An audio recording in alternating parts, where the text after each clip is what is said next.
Good morning, everybody. Welcome to today's 1 million by 1 million strategy roundtable for entrepreneurs. 1M1M, as you know, is the first and only global virtual accelerator in the world. Our mission is to help 1 million entrepreneurs reach $1 million and beyond in annual revenue. We run this out of Silicon Valley, but with a global footprint. And you will see in today's program that we really do have a global footprint. In support of our mission, we've been doing these free mentoring roundtables for many years, over 10 years. We started experimenting with this format of online mentoring back in 2008, the fall of 2008. So it's been a very long time. This is the 446th session.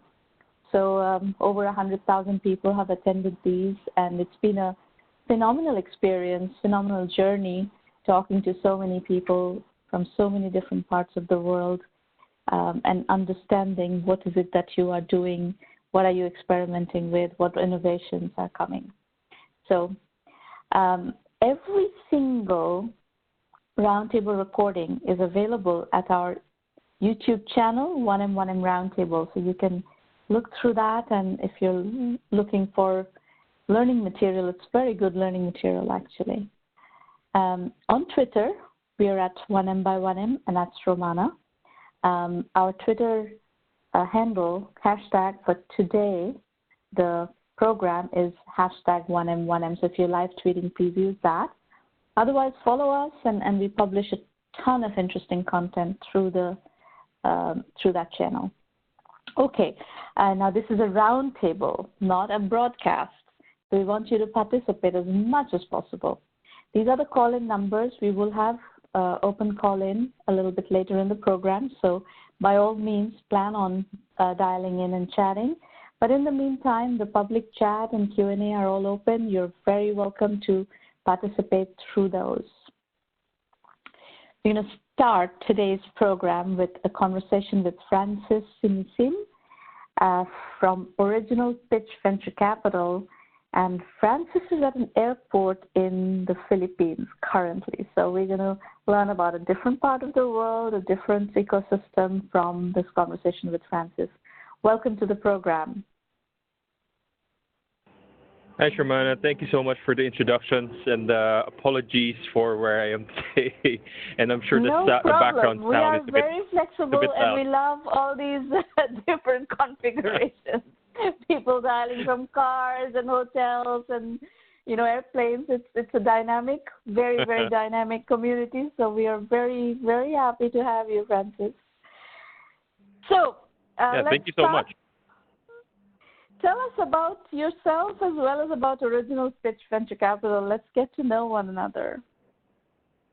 Sure. So I guess I started my tech career a decade ago when I did my master's and undergraduate in the UK. I studied in Oxford Brookes University. Startups were booming back then in the UK. Came back home, I wanted to do startups, but nobody knew what startups were, and nobody had websites back then. So I started companies of my own, built companies up. Recently exited one company, one of the largest digital I would say blog magazine online in the Philippines, and from then on I started to explore towards media and advertising, and it's kind of where I started to also look at investments. Okay, so your core expertise is in media and advertising, and the venture work that you are doing or planning to do, would that have a bias towards the media and advertising style of investments, or are you going to go broader? It's a bit more to do with B2B as well. I'm very passionate about B2B, how we can help, most of the SMEs as well as, the larger enterprises to really utilize marketing. Yeah, so it's mostly on those areas that we're focused on, although in our VC firm, we have different partners who bring in a different perspective to the table. Like we had some from fintech, some from the real estate industry, so we come with different expertise. Okay, great. So talk about your fund. Is this going to be through a fund structure or more of a an angel group? How are you structuring original pitch? So it's a bit more of a mix between a family office as well as an angel group, because we are 5 entrepreneurs who have run, I guess, different businesses before, and we wanted to help our fellow entrepreneurs grow, because in the Philippines the ecosystem is very small and there is really little, or if not, very small support for tech entrepreneurs specifically, and that's where we want to bring in some expertise and help them out and really get them from where their ideas are all the way up to, I guess, a functioning MVP, all the way to a business. Okay. So I think the ideal starting point for this exploration into the Filipino tech startup ecosystem with you would be to get a sense of the level of activity, like how many tech entrepreneurs are operating in the Philippines right now? Right. So actively, I would say the number would be somewhere between 200 to 250. We have a very small tech industry, but we've been trying to push as much as we can on a private level. I mean, the government is trying to push for startup bills as well, but it's still on the very infancy stage. It's very early at this point.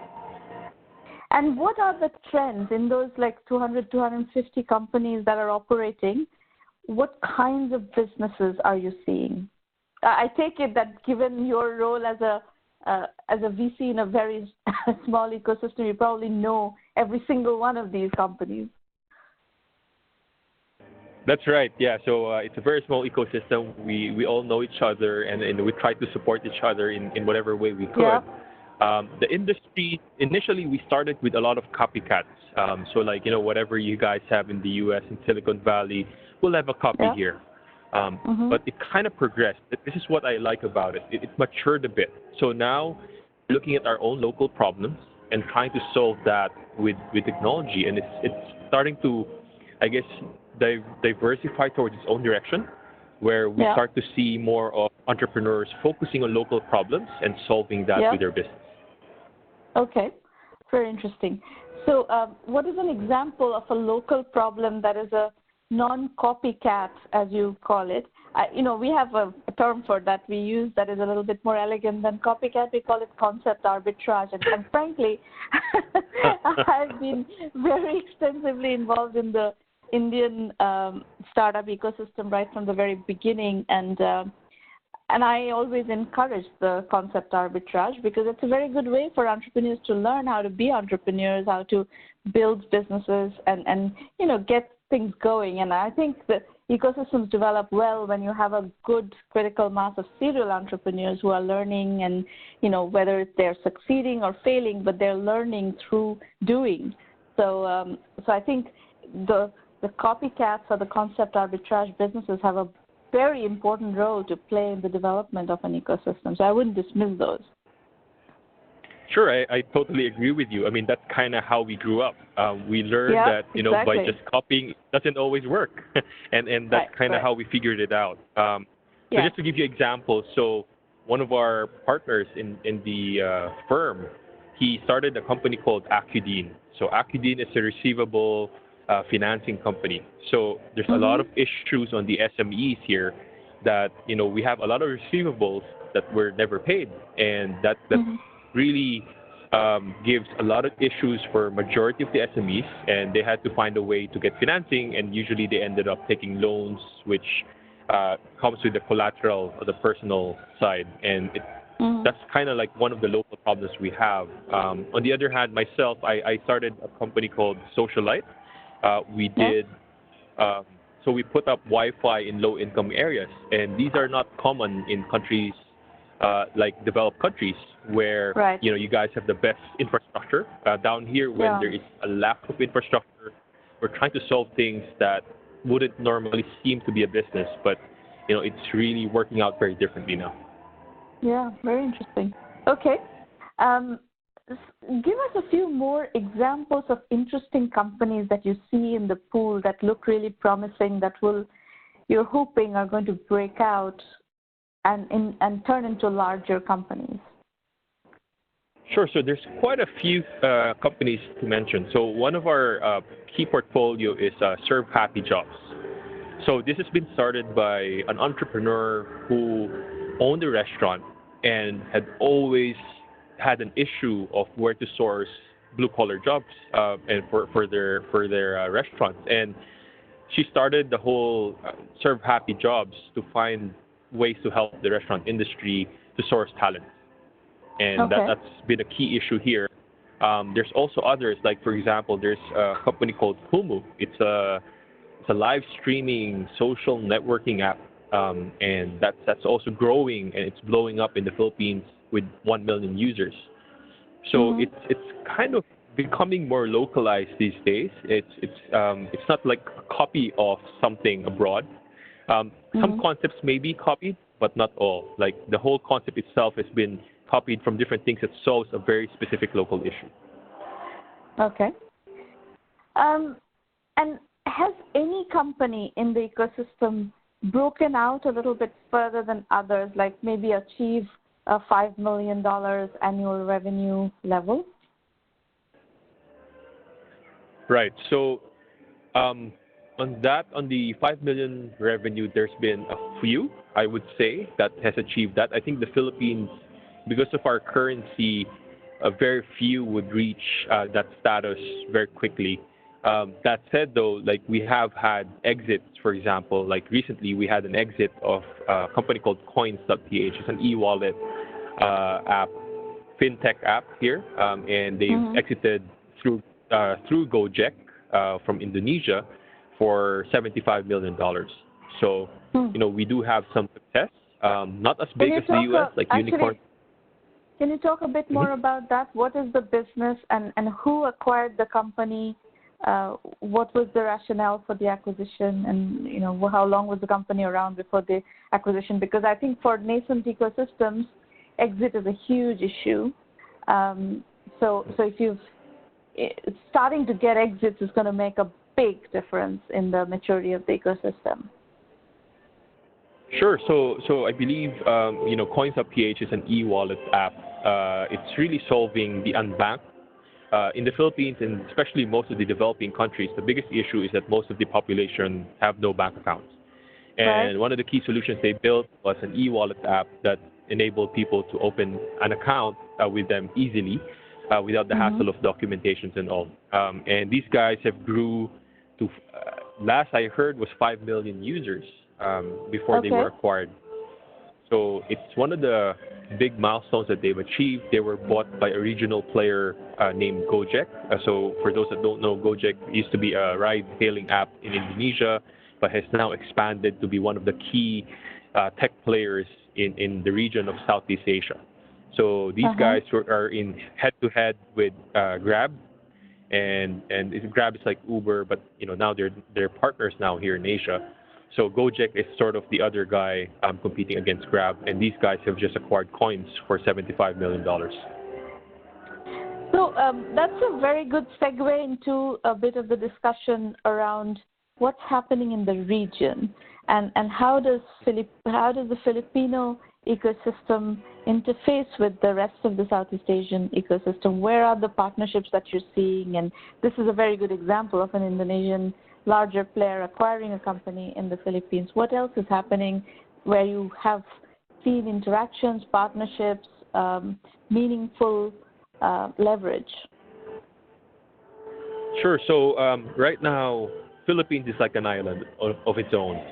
We kind of are in I describe it like a purgatory. We are raising money on a very small basis, such that our regional VCs wouldn't say that it's part of their ticket size. It's always below their ticket size, so we couldn't raise from them. And if they Yeah. raise locally, it becomes like a big ticket size, and everyone says it's too expensive. So Mm-hmm. it's kind of tough right now where we are, and we're still establishing a lot of the regional partners. So we started an event called the Tectonic Summit. It happens Mm-hmm. every year. It's happening this November this year. And our goal is to really bring in regional investors to come over to the Philippines and see where we are. Because most of them have focused on Indonesia and have invested in Indonesia. But Mm-hmm. Philippines is often overlooked. because we're kind of like an island of our own, and it's still very young. So very few investors have come on board here. So that's kind of the problem here. It's really tough to raise capital. So, Francis, what is the awareness or perspective on bootstrapping in your ecosystem? Because, for nascent ecosystem, the best way to develop that ecosystem is through bootstrapped entrepreneurship. And once entrepreneurs can reach a certain level of validation and progress using the bootstrapping principle, then raising money, even if they have to go outside of the Philippines, is going to be a lot easier. Maybe raise money from Singapore, raise money from Indonesia. All that is more viable if there is some level of validation. So how much understanding is there in the ecosystem about bootstrapping? I think bootstrapping is often misunderstood here. Most of them that start a tech startup here kind of see it in the Silicon Valley way, where they have to start raising capital, look for investors, and if they don't raise it, they have to shut down. So it's been a big misconception. So where most of these successful tech entrepreneurs are right now is that they understood that they have to bootstrap their way in. And most of them would kind of go for profitability first before they could jump into growth later on. Once there's enough funding, they can go at it and grow 100% year on year. But right now, most of us have been a bit more conservative, growing a few percentage here and there. But profitability will be the key thing to reach for them to sustain themselves. Yeah. Well, I think the beauty of bootstrap entrepreneurship is that you have to survive, and the only way you can survive is by being profitable and generating, customer money, basically revenues and profits. Otherwise, you're going to go out of business. So bootstrap businesses tend to need to be profitable very quickly. Otherwise, they're not going to survive. And that's why actually they become successful, because they can survive. If you die, you will never be successful. You have to survive to succeed. Exactly.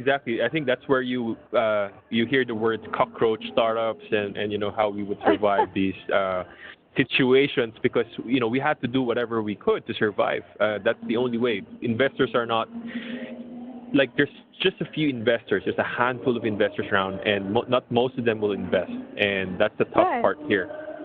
And most of the ventures are not going to be fundable, so to speak, right? They're that's part of the problem with a lot of these companies who think that entrepreneurship equals financing, is that most companies don't have the scale path to be, or the TAM to be able to be financed. So that's an awareness that is missing from a lot of these ecosystems. And exactly frankly, right. It's something that's missing in Silicon Valley as well. Often, although Silicon Valley is getting a lot more sophisticated in understanding that the bootstrap validation phase is a requirement, not an optional, luxury. Yes, interesting, very interesting. So anything else that you want to share about the Filipino ecosystem and your work in developing it, how you're going about it, before we jump into the entrepreneur pitch sessions? Sure. I think for us right now, especially with the tech ecosystem here in the Philippines, what we want to do is really to push in more investors on board. What we found was there's a lot of seed companies who've now really pushed hard, and they're approaching Series A, and a lot of them are raising capital, and it's really tough because they have to fly over to regional cities and countries where we are unknown, and it's tough because investors don't know and investors don't care about the market. Everyone talks about the Philippines, but not everyone commits to the Philippines.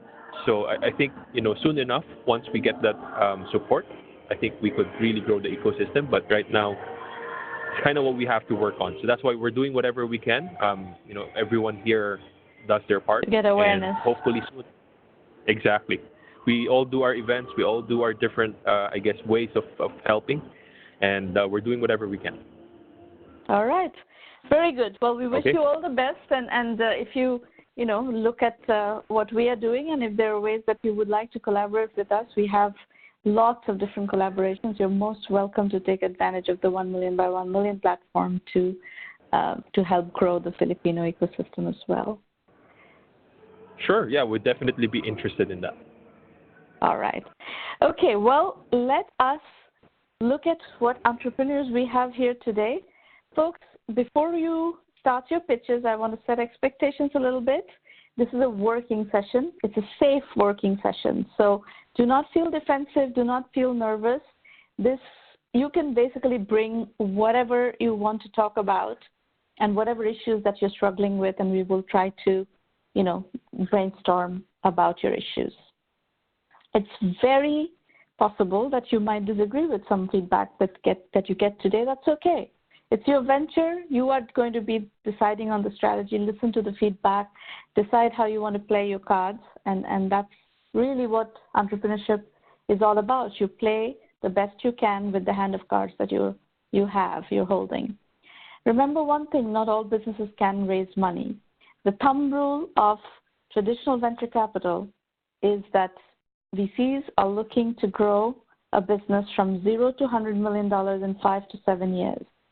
That is the kind of business that traditional VCs are interested in. And that's the kind of business that tends to be successful in raising venture capital. So there's a vast majority of businesses out there that do not fit that trajectory. Hypergrowth is not a natural state. So you have to acknowledge that, you have to understand that before you go out and figure out your financing strategy. There are some new trends that are happening. If you are following my writings, we've started covering the bootstrapping to exit trend that is starting to come about. So there are investors coming together who are interested in doing capital-efficient companies that are not going to go from 0 to 100 million in 5 to 7 years, but they're going to be smaller capital-efficient startups, and they're looking for early exits.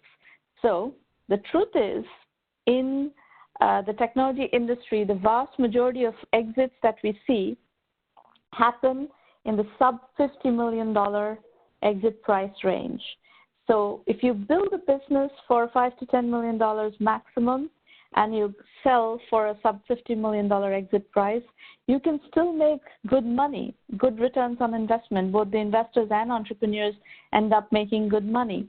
And that's a different kind of venture opportunity, but it is starting to gain some traction. So there's financing strategy is a complex strategic plan.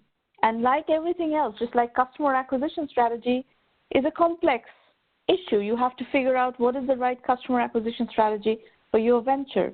What is the right positioning for your venture? These are all strategic plans that you have to put together on how best, as I said, to play with the cards that you have. So the same is true about financing. You're going to have to decide on what is the right financing strategy for your particular venture. And that's where we can give you a lot of insights and advice, because that's something that we have core expertise in. Okay, so we are going to start today with Ashwini Oke as the first presenter. Ashwini, please come and unmute your line and talk about what you're doing. Did I pronounce your last name right? Is it Oke or Oke? I'm not sure. Yeah, hi. Thank you for having me here. And the last name is Oke. Oke, okay. Yeah. And where are you dialing from, Ashwini? So I'm dialing you from Luxembourg. Okay. All right. Let's hear what you are doing. Right. So, as mentioned, my name is Ashwini Oke, and I'm a structural engineer by profession, and have been working for 17 years in the petrochemical, refinery, and the oil and gas sector. Mm-hmm. And if we can just proceed to the next slide.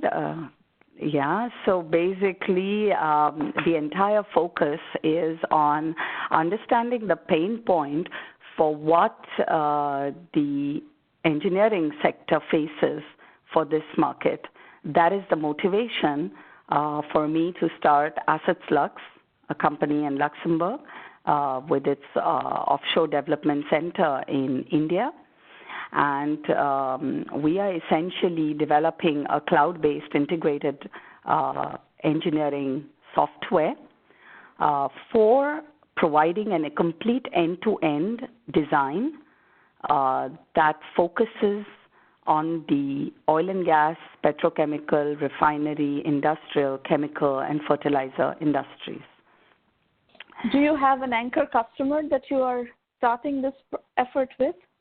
Yes, there are, yes, which we will eventually see. Yes, that's correct. We basically, so as I said, that the pain point in the industry is my forte, being on the other side for these many years. And in order to do this, so if we can just go on to the next slide. Before you go to the next slide, can you talk about what you put on your first slide, that you're seeking initial investment of €500,000? So absolutely. Absolutely. So we are seeking, for these cloud-based products, we are seeking an initial investment of €500,000 in order to reach a €5 million target by 2024. And so that already is something that is not doable. That's something that you have to understand how this industry operates. So no one, as I said right up front, is that no investor is looking to invest in companies that grow at a linear pace. Investors, so there is good businesses and there are good investments. So if you build a business that grows to €5 million in 5 years and is profitable, that's an excellent business. In my opinion, it's an excellent business. I would call it a success. However, for an investor, that is not interesting because that investment may or may not give him or her the kind of return on investment that they're looking for. So there are two kinds of investors that you have to think about. One is, as I said, there's the traditional VCs who are looking for traditional venture capital investments, and that's the kind of investment that goes from 0 to 100 million in 5 to 7 years in revenue, not 0 to 5 million. It's a very different trajectory of growth that they're looking for. So if you hit these kinds of investors up with a 0 to 5 million trajectory, they're just not going to be interested. I see. Now, the question about the other category of people who are looking for quick, early exits, bootstrapping to exit, capital efficient ventures that could go from 0 to 5 million in 5 years, but they're not really looking to play this for 5 years. What they're looking for is put a small amount of capital, build the company for 2-3 years, and then exit at a serious multiple within the 2 to 3 year period. So these are two different categories of investors, and you have to fit into one or the other if you want to raise investment. That is one thing you need to be aware of. The second thing you need to be aware of is that no one's going to give you money to start a company. You're going to have to bootstrap and get a company going, get validation going, and so forth before anybody is going to give you any money at all. So if you are coming with the concept that I'm going to do this and I want investment to get started, that also is a no-go situation. So your number one slides where you put up front, you seek initial seed investment of €500,000 to get to €5 million by 2024 is a flawed statement. You should not put that on any slide, and you should not even think about trying to do that because it's not doable. Okay. Well, let's, thank you. So again, talking about what the industry is facing at the moment is that the engineering is done in silos because there are several softwares out there to deal with and come up with the final engineering design, and that basically enhances or rather brings down the productivity and escalates the engineering costs. And of course, all the data is scattered everywhere. So what we are trying to do with this single integrated platform is eventually at the end of the cycle, you want a complete plant to be designed and to be engineered. And we are integrating all these different silos on this single platform. So next slide, please. So what Asets-Lux is doing is that it has two basic business units. One focuses on cloud products, and the other is providing conventional engineering service packages to the industry. Because oil and gas and the petrochemical industry is pretty laid back as far as the cloud products are concerned, and all the CAD/CAM softwares are essentially desktop-based softwares. And so it's breaking the mindset and also breaking the ice in terms of how things were being done and how better they could be done by using the technology. So that is kind of a roadblock over there in terms of cloud products, but we are getting there. And the second business unit is where you provide conventional engineering packages and perform using the commercial softwares which are in the market right now. So next slide, please. So this is a typical engineering plan that the client would eventually want. And we break it down into Lego pieces on an actual engineering office, and we work on each of these individual structures where we design it, get a report, and get a drawing. So going on to the next slide. What we are doing is we are providing cloud-based subscription models for each of these individual domain-specific structures which are eventually in that plant and which the customer can subscribe to, on which he will be getting a complete solution, and for him the solution is the calculation report as well as an intelligent drawing based on the initial design specifications. That's how we are targeting the customer. So next slide, please. So as you rightly said, that yes, this is not a model for a conventional venture capitalist where you're not able to get 100 million in just a couple of years. This is essentially R&D kind of an industry where you need to kind of create the right products and you need to have the right domain knowledge so you can provide the right recipe which the user wants today in the market. That is how most of enterprise software works. Exactly. Ashwini. So that's correct. It's not different from venture capital. The venture capital industry invests in enterprise software all the time, and right. They are very, very domain knowledge specific. Very, if you look at, for instance, some of the most successful healthcare IT companies, these are enterprise software companies that are with deep domain knowledge in the pharmaceutical, drug discovery, and clinical trials process that has generated a couple of very, very interesting public companies, Viva Software, Medidata. Intense amount of domain knowledge has gone into designing the software. So you're doing the same thing in a different domain. So it's the blueprint, the formula of building large-scale enterprise software companies is well understood in the industry at this point. We are sitting in 2019. Lots of enterprise software, enterprise cloud software companies have been built very successfully. We understand this very, very well today.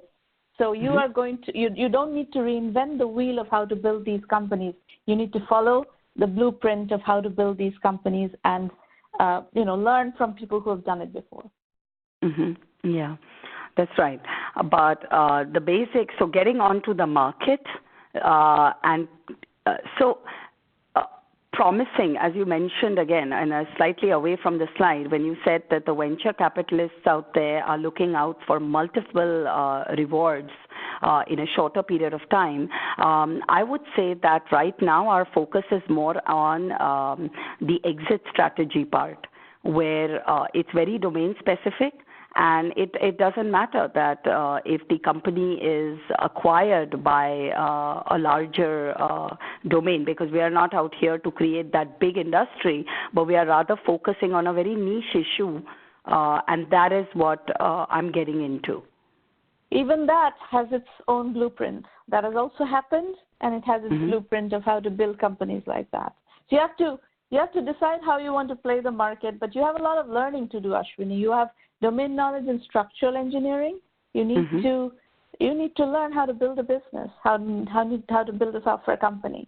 And that includes building a software company from a financing strategy point of view, from a sales point of view, from a marketing point of view, from a bootstrapping point of view. The best way to do this is why I started off by asking you, do you have an anchor customer? If you have anchor customers who are interested in what you're doing, you should bring them together and potentially have them, fund your early development. And that's the best way to bootstrap the early stage of a venture like this. Correct. That is exactly what we did. So all our 3 products have been, which you see on screen right now, are the Flare, Tower, and Pipe Rack, and each of these have an individual anchor company that essentially wants to do this. And it's been, let's say the development has been funded by them. And we are going about applying the domain knowledge to it and getting these subscription models done ready this year. So by the end of this year, we'll be finishing all of these 3 that you see on screen right now. That is the Flare, the Tower, and the Pipe Rack. And these will be 32.8 million. Are you sure you're doing this right? Yes, absolutely. Because United States alone has 46 billion. And, that's a huge industry, the engineering industry, and we just want to have 10% target of it. So the numbers out here are... No. Again, I'm saying your TAM model is not correct. I just look at this and I know, based on my experience, your TAM model is incorrect. So you need to learn how to do bottom-up TAM analysis. I don't think this is correct. Okay. Would you have anything in mind to say right now? I mean, how? Yeah, that's what we do. Yeah. You go learn what we teach, and you need to learn. You need to invest some amount of your time right now. The biggest gap you have is education on how to build a business. You need a mini MBA on how to do a technology startup. So you could get that through 1Mby1M, or another way, but you need to get that. That's domain knowledge. The domain knowledge of building a software company is what's missing here. You have the domain. It's fantastic, by the way. The domain knowledge that you have is very specialized, and investors actually love entrepreneurs who have specialized niche domain knowledge. The other piece of it, the piece that you're missing, that mini MBA, as I call it, in how to do a startup, a technology startup, you can get that. If you are willing to invest, let's say 100 hours in the next 3 months, we can teach you what you need to learn. But you can't learn what you have learned in 20 years of your career in structural engineering and plant design and stuff. We can't teach. No one can teach you that in 100 hours. That requires, tens of thousands of hours of operating in an industry. So you've already got that. Now you have to round out that knowledge with the mini MBA, so to speak, of how to do a startup, and then you will be able to move this forward to where you need to get to build a business, build a technology startup business. Okay. So as I say, to achieve that immediate goal, the roadmap is very clear as to where our development is holding right now. And the investment money that we are seeking in order to even get to that first milestone is to essentially, so our development will be finished this year, and we are actually want to hire in strong sales guys and strong marketing team in order to get there. And that is where the money will be used. We will also You will not be able to raise that money. You will not be able to raise that money. Unless you do some work in learning how to raise money and how to pitch this right and how to go about bootstrapping and so forth, you will not be able to raise that money. Okay. So we have finished the co-validation this year, and yeah. So that's where we are. Our products are there. Our products are working. We have customers, and we have the revenue. So I'm still missing the point from you, but You're still missing the point from me. You I'm really missing the point in the sense as to where is the link disconnect? Yeah, where's the gap? The gap is that investors invest in two key items.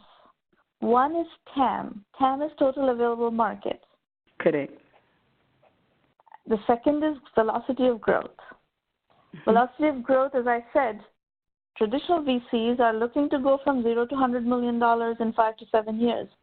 And unless you have $1 billion plus TAM, you're not going to meet that trajectory. And you're saying up front in your pitch, you said you're going from 0 to 5 million euro in 5 years. That's just not interesting to investors. That's the gap. I see. Okay. So your pitch needs to be cast in a way that investors of one kind or the other, either the kind of investors who are looking for traditional venture capital. By the way, I'm not convinced that you cannot go that route.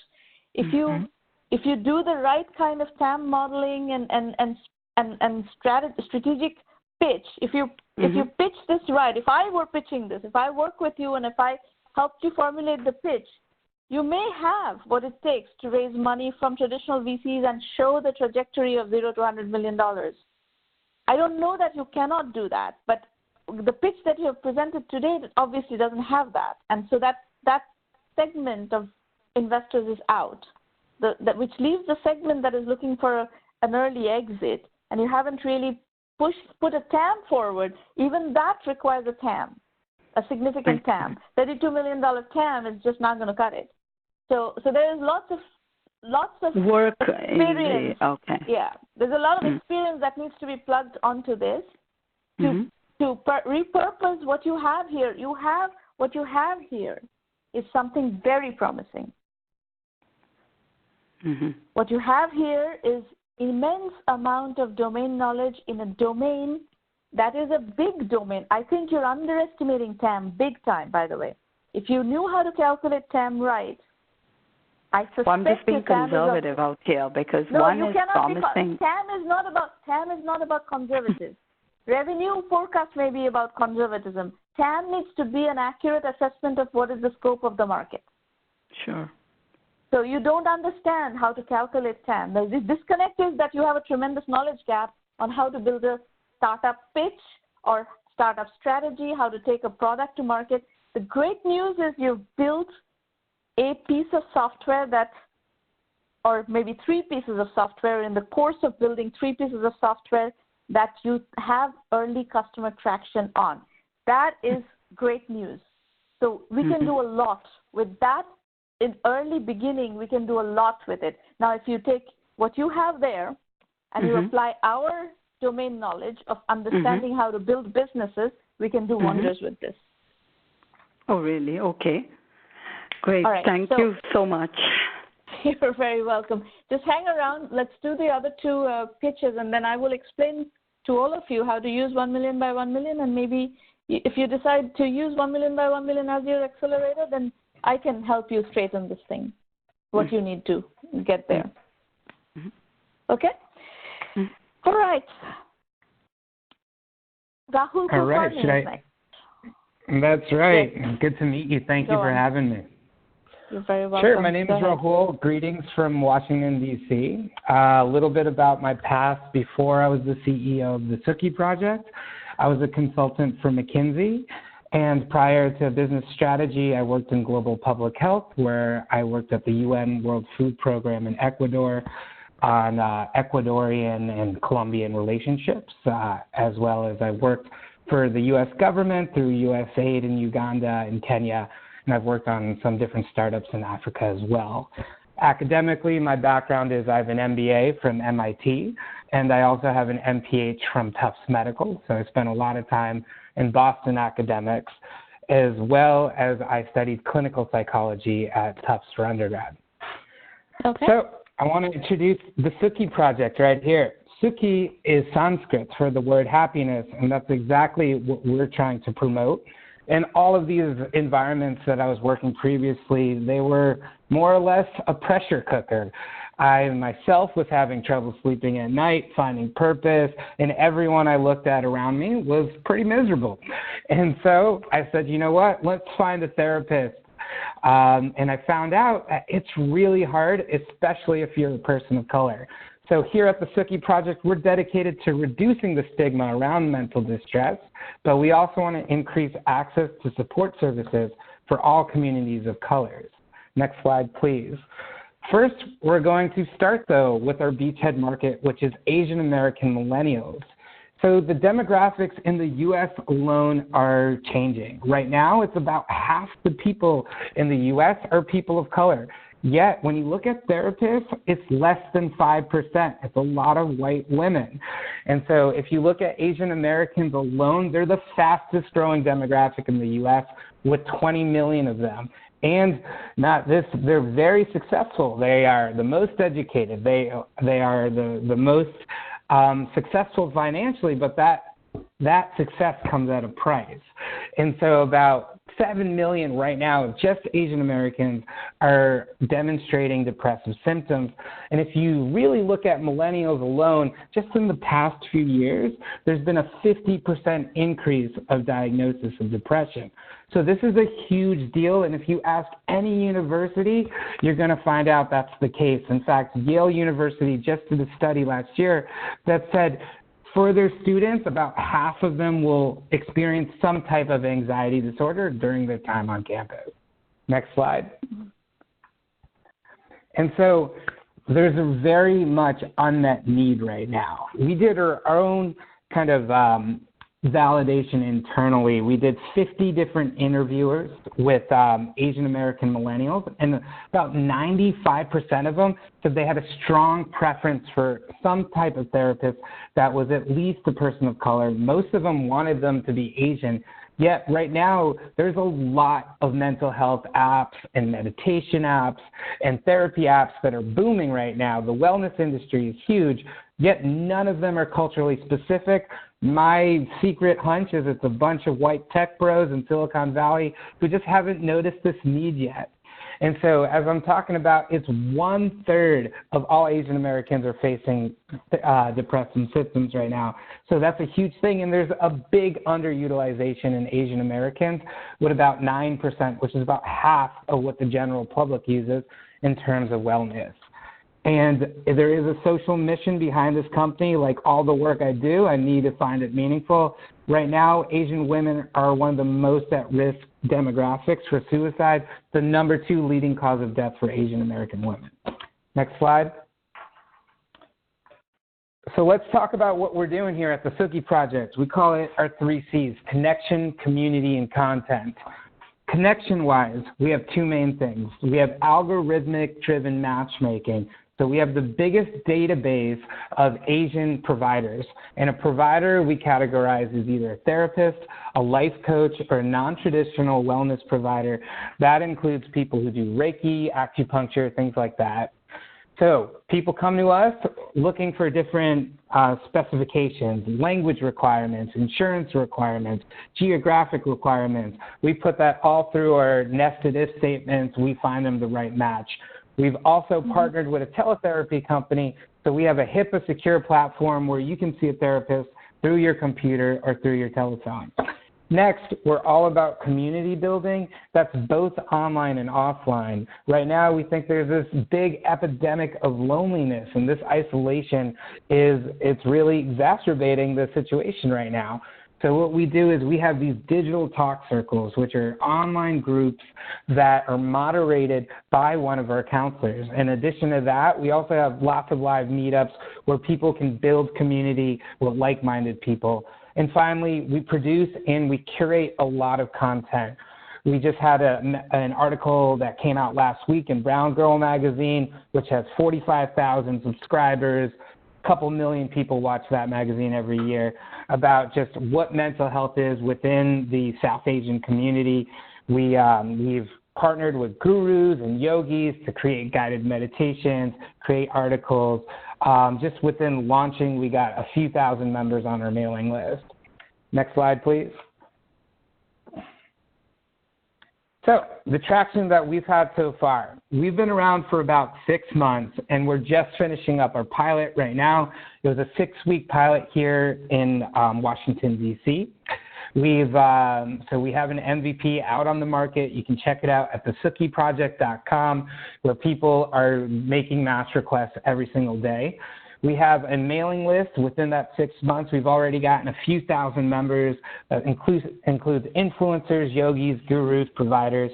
We finished a friends and family round, and we've gotten into the Mass Challenge Accelerator, which is one of the most competitive accelerators in the country.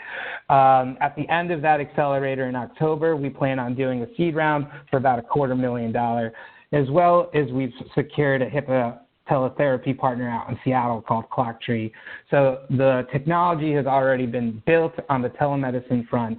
We're just going to white label it and put the Sukhi brand on top of it. Next, please. So how's this thing going to make money? Because we actually haven't monetized this yet. And so we are about to monetize it, and we're seeing a really strong dual-sided marketplace where we're catering to both the providers as well as the consumers.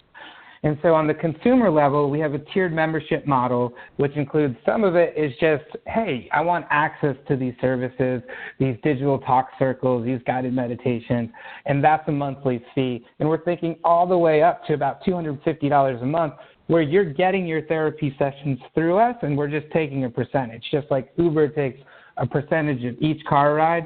Every single therapy session that happens over our platform, our telemedicine platform, we're going to be taking a chunk out of that as well.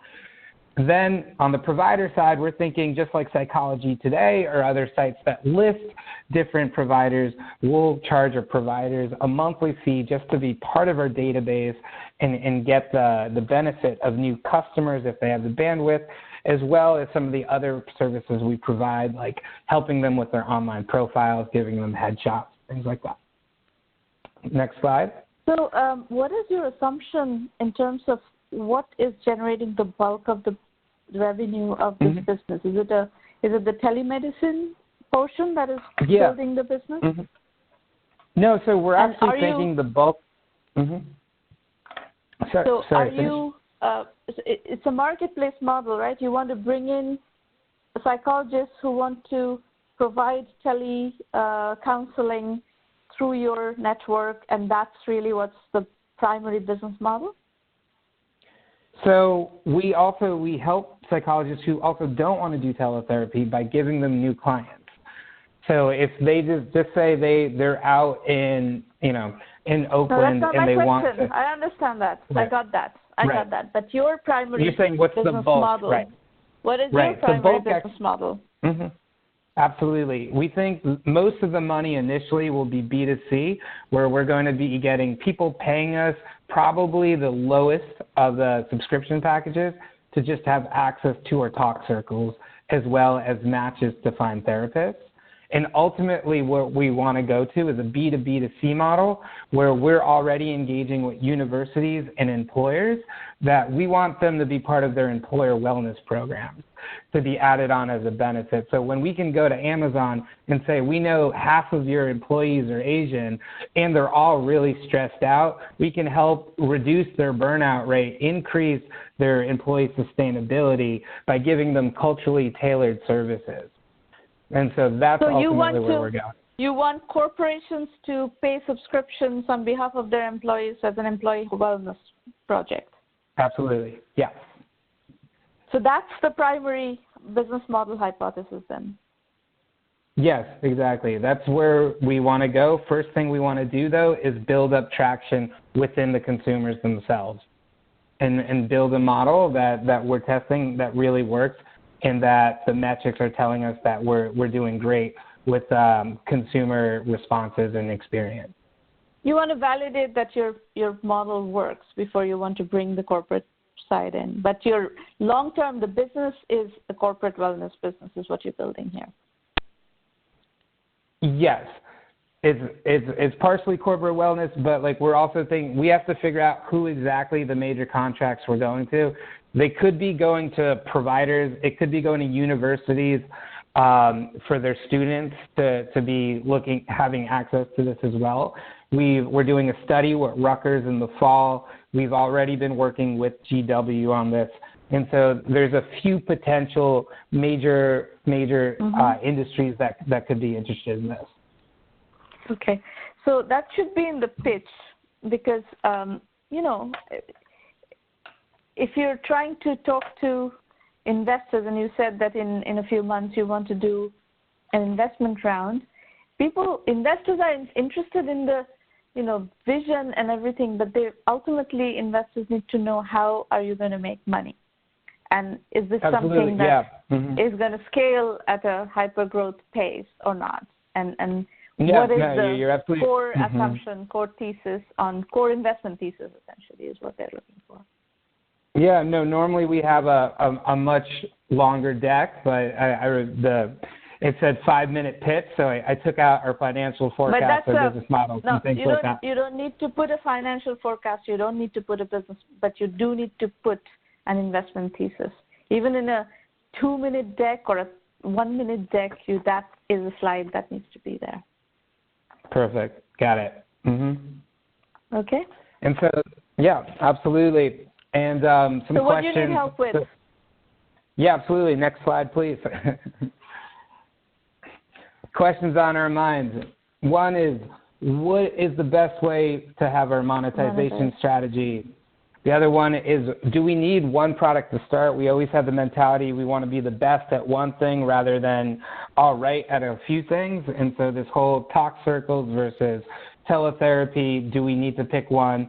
Another is we've had a couple advisors that have been informally advising us, but we have not created a formal board. And so your thoughts on that as well. How do we get our name out? That is something like we are really struggling on in terms of digital marketing, in terms of really getting a footprint out there for people to see us.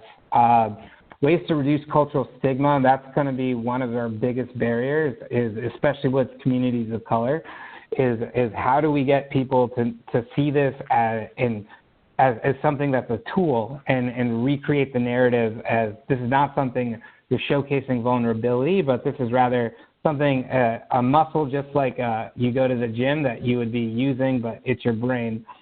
And when to get investors involved right now, we're thinking about doing it at the end of our accelerator.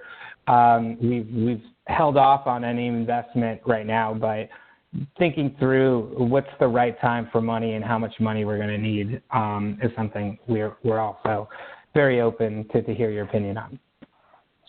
So, if I were to play this hand of cards, I would actually first try to validate if the corporate hypothesis works. Because corporations have money.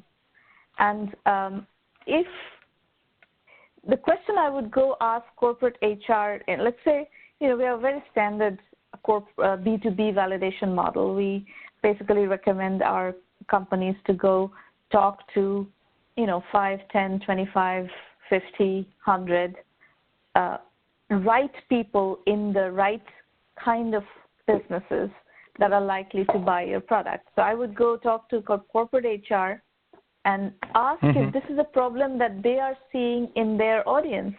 Do they go for companies that have large numbers of South Asian or Asian millennials in their workforce? And are they seeing this kind of problem, mental health problems, in their workforce? And how are they going about it? First thing you want to level set on is the pain point. So is this pain point something on the radar of corporate HR vis-a-vis the segment that you're trying to reach? And if the answer to that question is yes, then you have opened the door for a larger conversation on how to address that pain point. Yeah. So now, if that hypothesis validates, then you have a great opportunity to work with, in developing your solution, you have an opportunity to work with 5, 10, 25, 50 corporates as your, development partners. And then as soon as you have scoped out the product, the solution that you go to market with, they can become paying customers. That's how you structure those conversations, those deals, and et cetera. And they may even be paying paid pilots followed by large-scale deployment, and you have a business. This is a business. That is a business. That is a business strategy. That is a pitch. That is, you can create the TAM around that. Everything is marketable, bankable. Investors will buy into that strategy as long as it's validated. Validation pending, that storyline, that narrative is going to work. It's going to scale. The other the other pieces of your hypothesis that you talked about, you said you wanted to go consumer first and corporate second. I wouldn't do that. If I were doing this business, that's not how I would do it. I would try to do B2B first and kind of do B2B to C and not try to do consumer first, because consumer first is a very expensive strategy. Consumer first is very difficult to finance, very difficult to bootstrap, and very difficult to validate at a statistically significant level, and hence very difficult to finance. B2B to C is a lot easier to finance.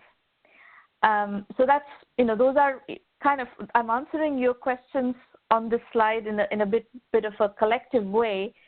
And I think if your question about how to reduce cultural stigma, as long as you think through that question in the context of corporate employee welfare, you will think about it differently than trying to think about it in a broad way.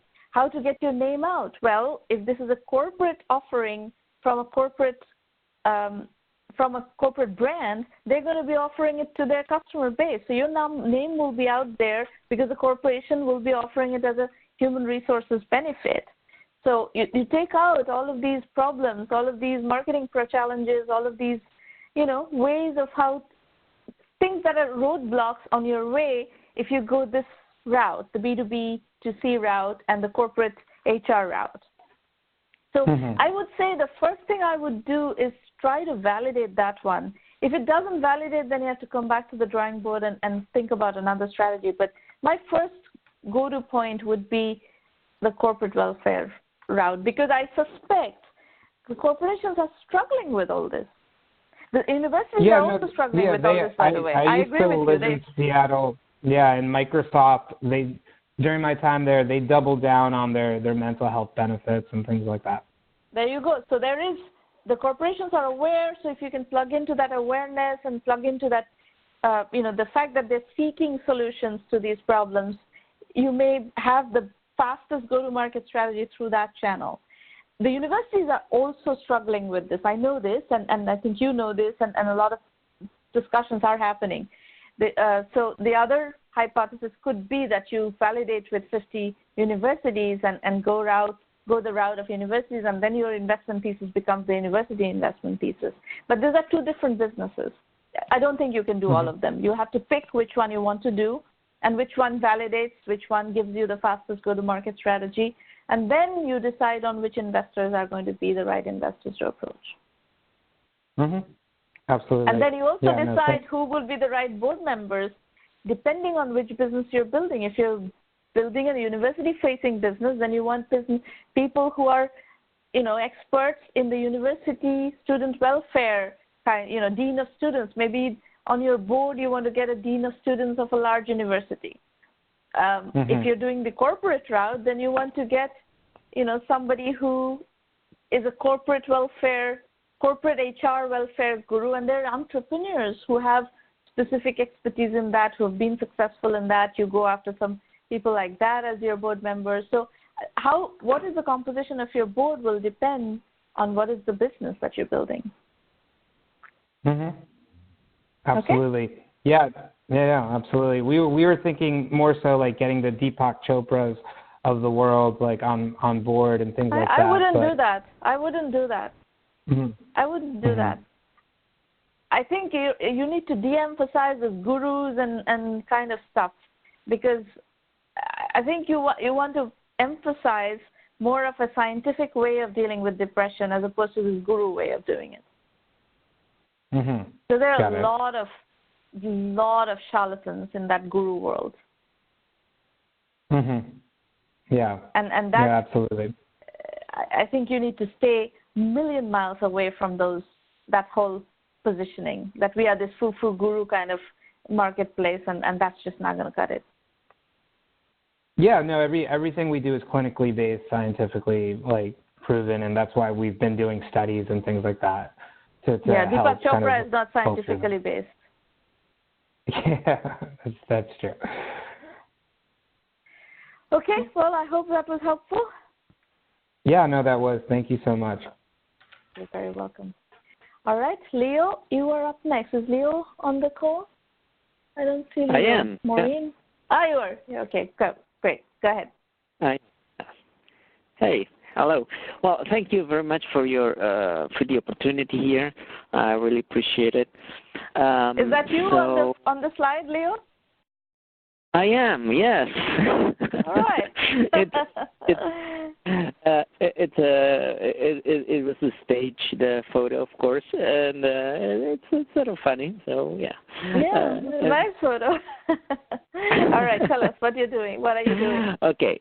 So, what is a smoke test machine? It's basically an AI for smoke tests, and that is in one line what it is. So, who do we want as customers? Founders who want to measure what's the demand for their new products, hopefully before they start building things and before they start investing and so on and so forth. And so that is exactly our value proposition. We provide these founders with the possibility to go out to measure that demand before incurring in costs of product development and marketing and so on and so forth. The smoke test technique is not, of course, a new thing at all, but we can deliver that technique. We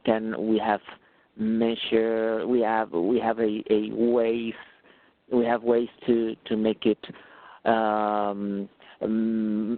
several times more effective, and for a fraction of the cost, actually 1/100th of the cost of what a smoke test would cost otherwise. So the problem we solve is that basically I have one initial reaction that I need to kind of give you. Yeah, sure.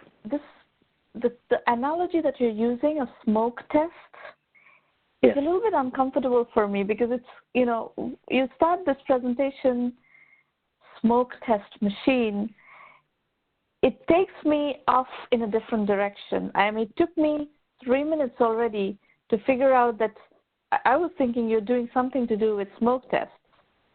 Now you're telling me you're doing something to do with product launches and so forth, and it was 3 minutes of wasted time where I couldn't focus on what you were saying, because I was trying to draw, I was trying to switch out of how the smoke test feature in this to this product launch, and I'm not sure if that's a good use of the first 3 minutes of and I'm just a proxy, right, for anybody Sure. who's going to encounter you and your value proposition. So you may want to think about that.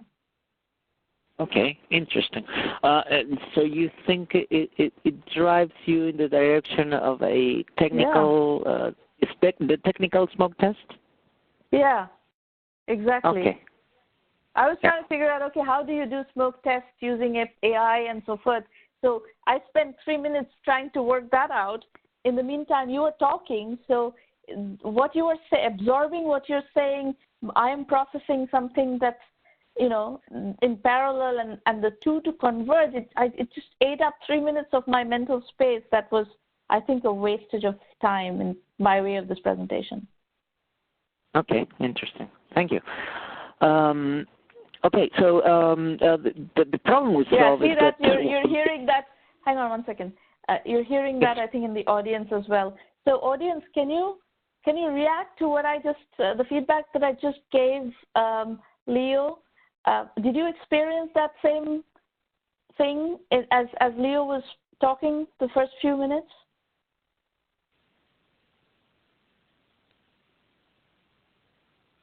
Yeah, see, everybody's had that same experience. So there is, Interesting. I think, everybody is saying they have the exact same experience. So you have to take this seriously. Okay, I will. I'm taking notes. That's why we're here, I think. And so, okay. The problem we solve is that, well, basically half of the products serve no market need, and so that translated to, well, lots of companies failing. About 80% of the companies that launch every year will fall by the 18th month, and so that is exactly the scope of the problem that we're dealing with. In fact, if you may, we can so let's review this. So what we do is exactly create smoke tests, and that is exactly what we're all about. The difference is the You're not technique. doing smoke tests. What you're doing is testing whether the dog will eat the dog food. Well, yes. Well, if I may, there are two things that are called the same smoke tests. The technical thing, which is what you're referring, and the marketing thing that's called the same thing, and it's the smoke test in marketing. So I appreciate your input, and I think a lot of people like yourselves just think of the technical thing. So I think it's something that we should reconsider, but it has the same name. Regardless, I mean, it makes no sense. If I have to explain this to you, I think we failed already. So I really appreciate your candor here. But that is exactly what going back to what we do. We do these tests, and the segmentation of the market we've found is that, well, basically half of the people in the United States want to work for themselves. So that's roughly about 60 million people that want to have their own way. They want to start their own companies, but of course most don't. The people who actually do that, the entrepreneurs, are about 600,000 people, and out of those people, only about 50,000 people get angel funded, and we believe our target customer is the fraction, about half of those who either need to validate their product or need to pivot. This is a rough number. It's really, of course, it's really hard to measure exactly what are the amount of people that need this to review this, but we consider. So let's get down to the details of what is it that you're trying to do. Well, what we do is people fill in a form, and based on that, our system analyzes the information they input, and with all our data from various markets, we produce a website that mimics the product that these people want to produce. And we send traffic to that site, and if people actually react to it, then we know there is demand, and if they don't, there is no demand. So that's basically the thing that we do. There's a bit of a problem with your value proposition, and because the world of customers that you're trying to reach is the world of customers that we work with on all the time, which is probably why you came here, right? Yes, that is correct. If I wouldn't want entrepreneurs to go outsource this, an entrepreneur of the I think stage that you're and I, you have to listen to me. Hold on, listen to me. Yeah. Listen to me. An entrepreneur needs to be deeply invested and deeply involved in exactly how to design the website, what to put on the website, what's the messaging, what's the traffic acquisition strategy, all of these things. This is not outsourceable, and this should not be outsourced, and this is different from venture to venture. So you are saying that you are going to be an outsourcing partner for this absolutely critical piece of an entrepreneur's journey. I would venture to say that an entrepreneur who wants to outsource this should not be an entrepreneur. Interesting. May I ask? Why exactly do you think that this is not outsourceable? I mean, as we see it, perhaps this is the difference. As we see it, this is just a market test. No, it's not. Can market be outsourced? Just a market test is not just a market test.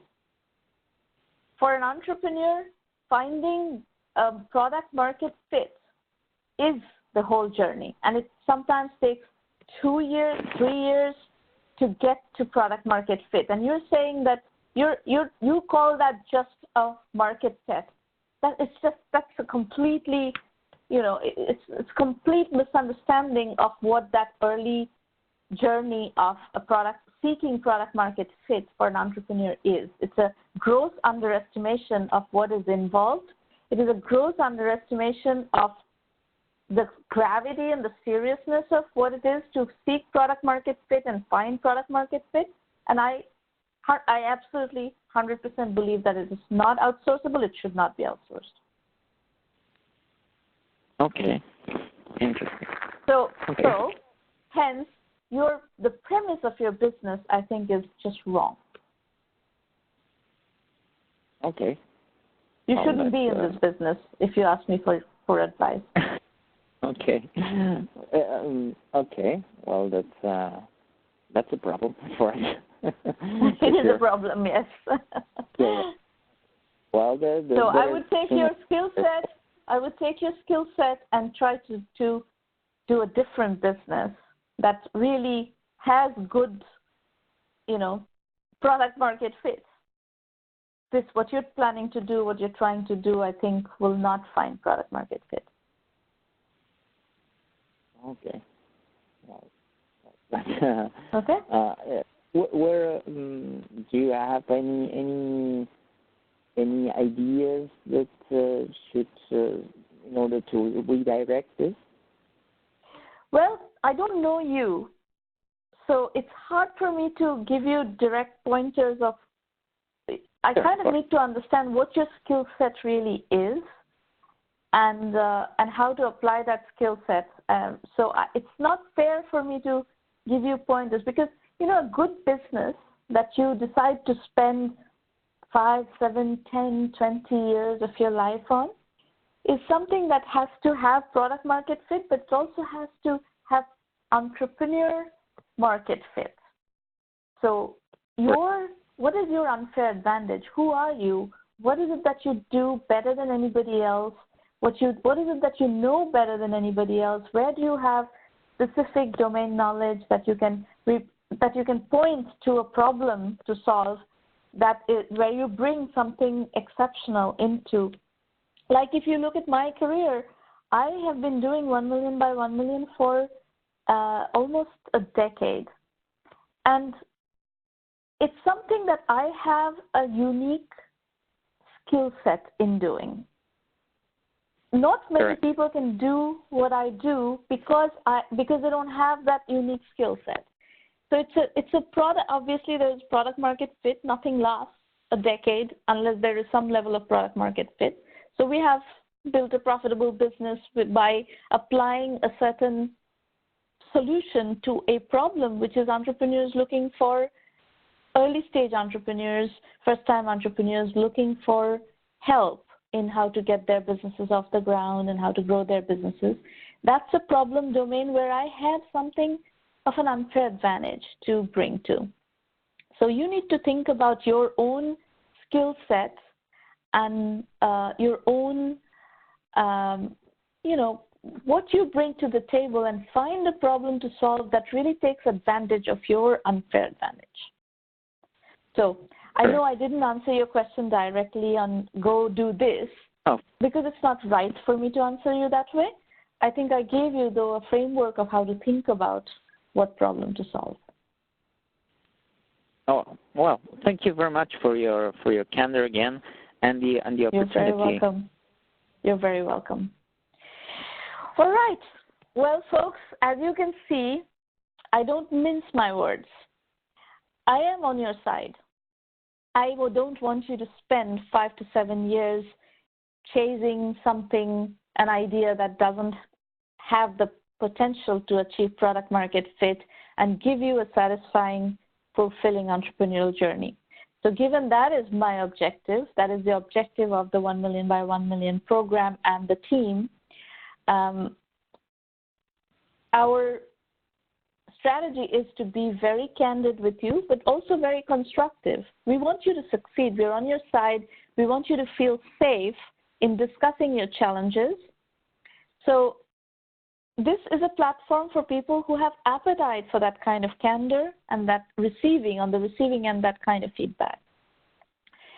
So if you like the style of this program and this platform, please refer 1 million by 1 million to your friends and family and people who are pursuing entrepreneurship and need help. We'll be very happy to work with them. Now, in terms of resources, everything is at 1Mby1M.com. You'll find a terrific blog. You'll find the Entrepreneur Journeys book series, of which we have 12 volumes that we've published. It's all case study-based books. They're all available on Amazon. These roundtables happen every week. Our premium program is the full acceleration program from 1 million by 1 million. We give you extensive methodology guidance. This mini MBA that I was talking about earlier with Ashwini, we often find people with very deep domain knowledge in different domains. Like Ashwini has fantastic domain knowledge in oil and gas and petrochemicals and this kind of area, but she doesn't understand how to frame that in the context of how to build a business. That's where she needs methodology guidance. So that mini MBA we have in our curriculum to plug those gaps. So that's that's the context of, or that's the framework of how we teach you what you need to learn, how to plug the knowledge gaps and the methodology gaps that you have. The curriculum is really important. It's online, it's case study based, case study and video lectures based, and you can access it at your own schedule, at your own pace from anywhere in the world. But we do recommend that you budget at the very beginning of your journey with 1 million by 1 million. We do recommend that you budget 50 to 100 hours worth of curriculum time to learn what you need to learn, because we inevitably find that there are a lot of methodology gaps and you need to plug those. We also help you with business development where you have, in trying to connect to people. Our Rolodex is available to the premium members. We help you with strategy consulting. Very similar to the framework that you experienced here is our private roundtable framework. The only difference is that the discussions are much deeper and they're private within the members-only forum. And the fact that you have access to the curriculum, the combination of curriculum and roundtable, you learn a part of the curriculum. Let's say you are doing customer acquisition strategy, so you go learn the customer acquisition strategy module, and then you can come discuss in the strategy consulting part, which is the private roundtable. And that's very effective. And of course, we help you with financing. We have a large network of investors that we work with, but you have to be fundable.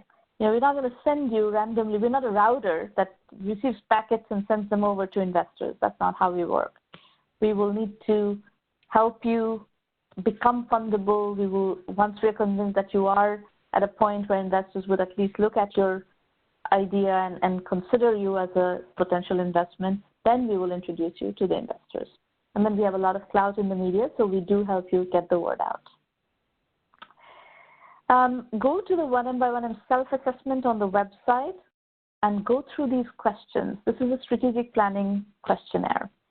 You should absolutely take your business through these questions and try to answer these questions.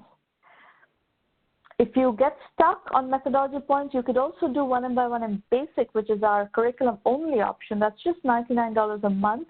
You can even subscribe to it for just 1 month and spend 50, 100 hours in 1 month to really, plug your methodology gaps. That will also work. It's a very nominal price point with which you can really learn what you need to learn.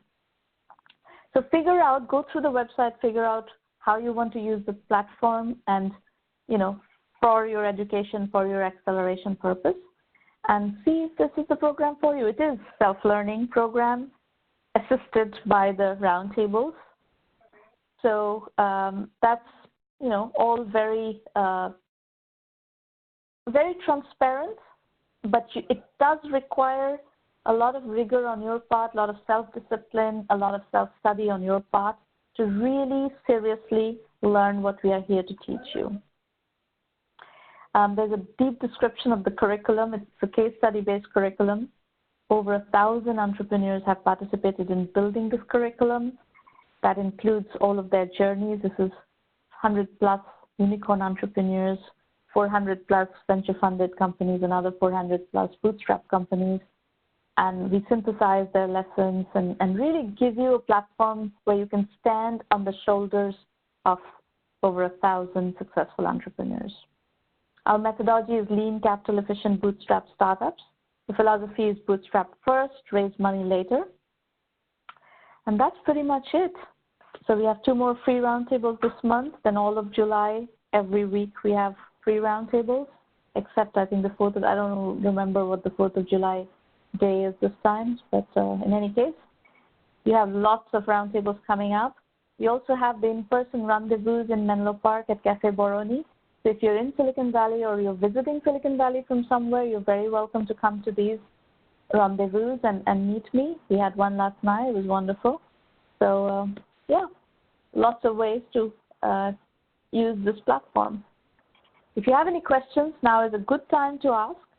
You can ask by calling in. These are the dial-in numbers. And you can also ask in the public chat. And I will introduce you to Irina Patterson on our team, Irina at 1Mby1M.com. She will answer any further questions you might have about the 1M1M program. Okay, let's see, there's been some conversation here.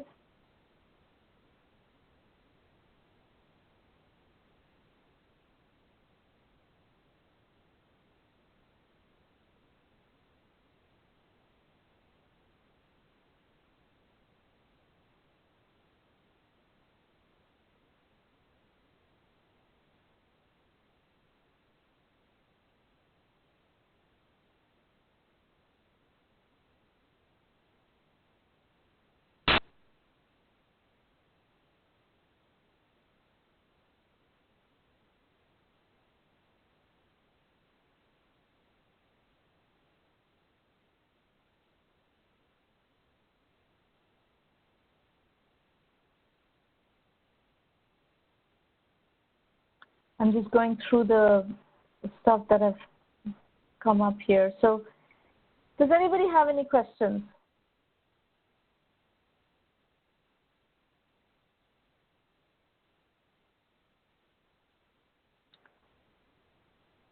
And by the way, please don't ask me questions about specific products and stuff like MacBook Pro, and I'm not interested in answering those questions in this forum. It's not the right forum for those questions. If you have questions about your venture, if you want to introduce yourself and talk about what is your venture, what are you looking for help with, what are you struggling with, that's the kind of question. That's the discussion I want to have. We are actually almost at the end of the session. It's 9:30 a.m. Normally we close the session at this point. So if you don't have any questions, then I'm going to wrap up the session and we'll see you back here next week. Thank you very much for coming today. I hope you found the session informative and I hope you learned something from the discussion. Bye, everybody.